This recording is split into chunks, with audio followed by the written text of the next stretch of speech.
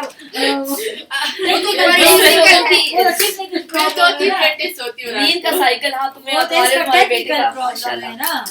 مجھے بہت شوق ہے کہ میں اکثر لوگوں کو جانتی ہوں الخدا میں ہوتے تھے کہ کسی کی نا 2 گھنٹے نیند ہوتی تھی. 2 گھنٹے میں وہ بالکل تم بھی نہیں سو. نہیں میری نیند ایسی نہیں ہے کہ میں 10 گھنٹے بھی سو جاؤں. وہ لوگ نہیں سو سکتے. میرے ہسبینڈ بھی نہیں سوتے. کچھ لوگ صرف 2 گھنٹے کی سائیکل لیتے ہیں. ڈاکٹر صاحب ہمیں سے میرے ہسبینڈ بھی نہیں سوتے. 4 گھنٹے بھی وہ اس کے لیے بہت ہے. میرے لیے 12 گھنٹے کا. لیکن میں تو ان لوگوں کو جانتی ہوں کہ جو باقی نا 2 گھنٹے میں ان کی نیند پوری ہو جاتی تھی. وہ لڑکیاں پھر وہ پروگرام ساری رات تہجد پڑھتی رہتی تھی. ہمارے الہدا میں نا وہاں پہ تہجد پڑھتی رہتی تھی. کتابیں لکھنا شروع کر دی. روشنا سب لوگ شکر کرتے تھے کہ بالکل خاموشی. میرا خیال ہے زندگی میں اگر کوئی ایسا مقصد آپ کے پاس ہوتا ہے تو آپ جو ہے یہ کر سکتے ہیں. میں اپنے آپ کو ریلیٹ کر سکتی ہوں. جب میں پوری طرح میڈیسن پریکٹس کر رہی تھی 4 سے 5 گھنٹے کی نیند بھی رات کی بہت ہوتی تھی. اس کے علاوہ ضرورت نہیں ہوتی تھی. یعنی کہ آپ کو پتا ہوتا تھا کہ آپ کے پاس آورز ویسٹ کرنے کے لیے نہیں ہے. مطلب ایک مقصد تھا نا کہ ڈاکٹر بننا ہے اور اس کے لیے بہت ہی محنت کرنی پڑتی ہے. تو پھر اپنی ساری چیزیں کٹ ڈاؤن کرتا ہے. اور پھر اس زمانے میں خوف ہوتا تھا. میں سو گئی پیچھے پیشنٹ کو کچھ ہو گیا میں کیا کروں گی.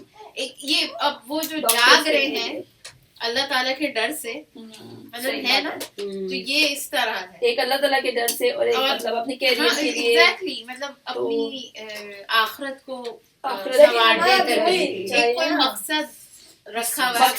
مقصد رکھا ہوا ہے یا وہ مقصد رکھا ہوا ہے جس کے اوپر زندگی گزر. اور تیسرا یہ پڑھ کے نا سنت پھر ہم نماز پڑھیں گے. ٹھیک ہے. تو تیسری کیا کوالٹی ہو سکتی ہے گائز؟ اپنے اموال سے مال سے سائل کو. اور اس کی اتنی اچھی انہوں نے موجودین نے نا اس کی رکھی ہوئی ہے. وفی اموالہم حق للسائل والمحروم. اور ان کے مالوں میں حق تھا سائل اور محروم کے لیے. یعنی وہ ایک طرف تو اللہ تعالیٰ کا حق ادا کر رہے ہیں, راتوں کو اٹھ کے نماز پڑھ رہے ہیں, دوسری طرف ان کا معاملہ بندوں کے ساتھ ہے.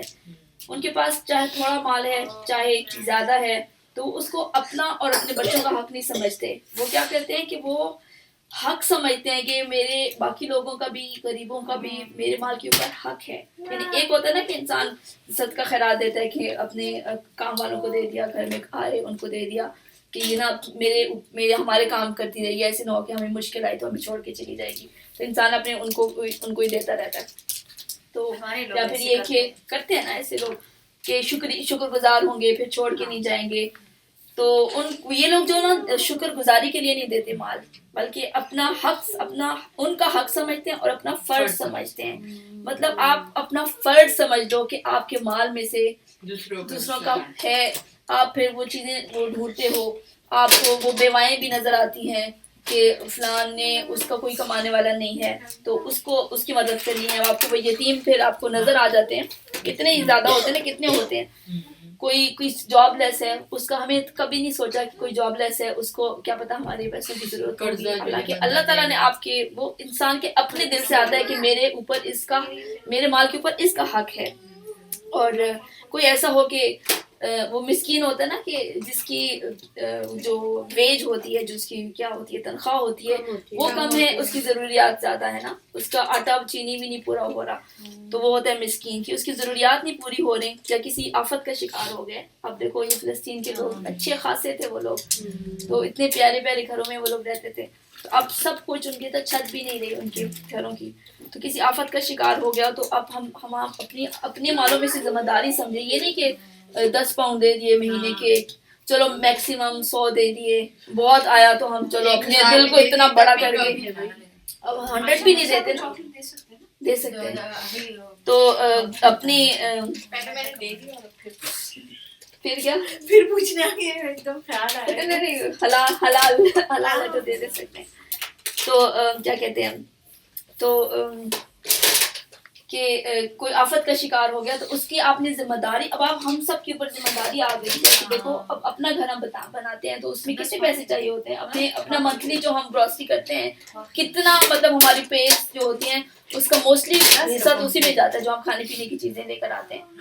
تو سوچو کہ ان کی بھی تو فیملیز ہے نا، پوری کی پوری فیملیز ہے، ان کے لیے تو گھر بھی نہیں رہا، ان کے لیے تو کچھ بھی نہیں رہا، نہ برتن، نہ گھر، نہ کپڑے، ان کی ہم کون ان کی ضرورتیں پوری کرے گا نا. تو وہ اپنے آپ کو یعنی کہ جو موسٹلی جو ہوتا ہے یہ جو کوالٹی بتائی جا رہی ہے وہ یہ نہیں کہتا کہ میں نے ہر ایک کا ٹھیکہ نہیں لیا ہوا کہ یہ میری ذمہ داری نہیں ہے. وہ واقعی اس کے اندر وہ ہر وقت دل و جان سے تیار ہوتا ہے. مطلب ایک بہت مشکل کام ہوتا ہے کہ انسان خود سے کسی کی ذمہ داری لے لے اور اس کو کرنا، ہر مہینے اس کو کرنا بہت مشکل ہوتا ہے کہ ہر مہینہ پھر آپ کو لگتا ہے کہ دیکھو اس میں میری فلانی ضرورت آ گئی ہے یا اس سے بہتر تھا، میرے اپنے بچے اس پیچھے جا رہے ہیں تو میری اپنی بھی ضرورت، ایسی نہیں کہ عیاشی کے لیے انسان کرتا ہے لیکن اپنی ایسی ضرورتیں امٹ کے آ رہی ہوتی ہیں کہ میں وہ کر لوں تو اس دفعہ اگر مجھے اس میں سے نہ دے دوں.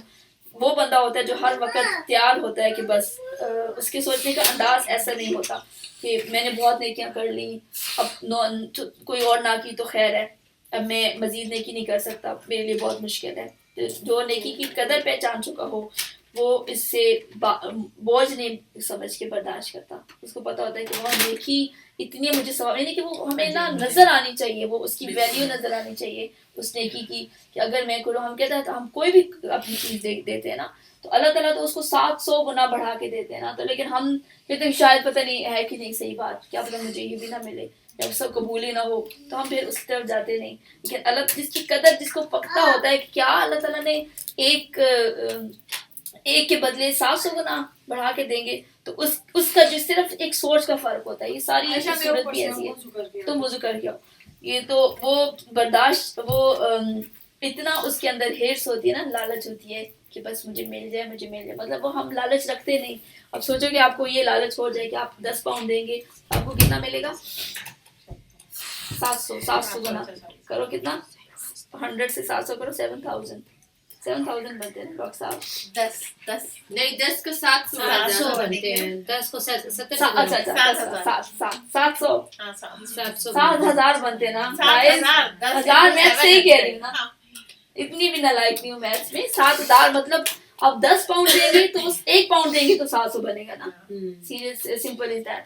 اور آپ 10 پاؤنڈ دیں گے تو وہ 7,000 پاؤنڈ واپس ملیں گے. اگر کوئی ہمیں دنیا میں کہتے کہ اس بزنس میں انویسٹ کرو ہم تو نکال کے بس دے دیں. لیکن دیکھو اللہ تعالیٰ کی بات میں کیوں نہیں یقین آتا، ہمیں پختہ یقین نہیں ہے نا، یقین ایمان جو وہ ہے کمزور ہے نا. تو وہ جب یقین آ جائے گا تو یہ امت بدل جائے گی. ہمیں جو چیزیں نظر آتی ہیں ہم اس پہ یقین رکھتے ہیں. ہاں یہ تو غائب کی چیز ہے نا کہ غائب کوئی نہ، ہم غائب ہوتے ہیں، ہمیں کہتے ہیں کہ غائب بھی ہے، ہمیں اللہ تعالیٰ کی بات پہ یقین نہیں آتا. ہمیں علم بھی نہیں ہے نا. علم تو بہت پتہ ہے سب کو، یہ 700 والا کس کو نہیں پتا. علم تو ہے، یقین نہیں ہے نا کہ واقعی واپس جو چیزیں ہماری نظروں کے سامنے ہوتی ہے ہمیں اس پہ یقین ہوتا ہے اور ہمیں ویلیو نہیں پتا نا کہ وہ واقعی وہ ملے گا اتنا. تو وہ جس کو نا پتا ہوتا ہے، کچھ لوگ ایسے وہ خرچ کر رہے ہوتے ہیں، وہ ایسے خرچ پہ، اور اللہ تعالیٰ نا جتنا ہم خرچ کرتے ہیں نا اللہ تعالیٰ وہی اماؤنٹ ہمیں دنیا میں بھی واپس کر دیتے ہیں، ویسی کہ ویسی، اس سے بھی نہ ڈبل ٹرپل اللہ تعالیٰ دنیا میں بھی ہم واپس کر دیتے ہیں. لیکن وہ دل جو پہلے والا دل چاہیے ہوتا ہے نا وہ ہمارے پاس نہیں ہوتا کہ شاید اس دفعہ نہ ہو، شاید اس دفعہ یہ آنکھیں تے تکا نہ لگے، شاید مجھے واپس نہ ملے. تو اپنی ضرورتیں نا ہمارے سامنے آ جاتی ہیں. یہ تو میں نے خود اپنے گھر میں پریکٹس کیا ہے، میں اتنی دفعہ پریکٹس کی ہے کہ وہ واقعی واپس آ جاتا ہے. تھوڑا دینا تو تھوڑا ہی واپس آتا ہے، زیادہ دے تو پھر زیادہ واپس آ جاتا ہے، لیکن زیادہ دینے کے لیے ہماری وہ ہمت نہیں ہوتی. تو خیر ابھی اس کو نا ہم یہ والا ٹاپک تو شروع ہو گیا، ختم ہو گیا. بس یہ ایک وہ اس کی یہ 3 صفات جس کی بنا پر اللہ تعالیٰ کسی شخص کو متقی اور محسن قرار دیتے ہیں، اور انہی صفات نے ان کو جنت کا مستحق بناتی ہیں. یہ والی صفات ہے واقعی میں جنت کا مستحق. اگر آپ راتوں کو اٹھ کے نماز پڑھ رہے ہیں، کم سو رہے ہیں نا، تو یہ صفات آپ کو جنت کا مستحق بناتے ہیں. آپ حقدار ہیں جنت کے. اور یہ کہ آخرت پر ایمان لا کے جس نے ہر اس روش سے پرہیز کیا کہ جیسے اللہ اور اس کے رسول نے آخرت کی زندگی کے لیے تباہ کن بتایا تھا نا، تو اس سے اس نے پرہیز کیا. یہ وہ متقی ہے اور محسن ہے. اور دوسرا یہ کہ اس نے اللہ تعالیٰ کی بندگی کا حق اپنی جان لڑا کر ادا کیا. سب سے مشکل نہ اللہ تعالیٰ کی عبادت میں سب سے مشکل کام اپنی نیند ہوتی ہے, نیند کو قربان, اور وہ بیسٹ ٹائم ہوتا ہے. اور اس پر فخر کرنے کی بجائے کہ میں بڑا پرہیزگار ہوں اور میں تہجد گزار ہوں, وہ اس فخر کرنے کی بجائے استغفار ہی کرتا رہا. اور تیسرا یہ کہ پھر اللہ تعالیٰ کی بندوں کی خدمت اس نے ان کے اوپر احسان سمجھ کے نہیں بلکہ اپنا فرض سمجھ کر اور ان کا حق سمجھ کے. مطلب دو چیزیں نا, کہ ایک ہم اپنا فرض سمجھیں اور یہ سمجھیں کہ میرے مال میں ان کا حق ہے. وہ بھی مشکل ایک چیز ہوتی ہے کہ آپ کو کہو کہ ان کا حق ہے. اب ہمارے مال کے اوپر ہمارے فلسطینوں کا حق ہے, ہمیں کتنی چیزیں قربان کرنی پڑیں گی, اپنی ضروریات خواہشات قربان کر کے ان کو کریں. وہ کہتے ہیں نا کہ وہ ان کا مواخات کا ایک پروجیکٹ کے ایک بندے کو اڈاپٹ کر لینا. ابھی تو اتنا آسان ہے, ابھی تو ٹویٹر ہے اور ہر چیز ہم ڈائریکٹلی ان لوگوں کے ساتھ کمیونیکیٹ کر سکتے. اس کو ایک بندے کو بہن بنا لے, کہ ایک فیملی کو اپنی فیملی بنا لے کہ تمہاری فیملی کو میں سپورٹ کروں گی. کتنا ہم مطلب اپنی گروسری کے لیے ہم اتنا خرچ کر سکتے ہیں, تو ان کے لیے کرنا پڑے گا نا.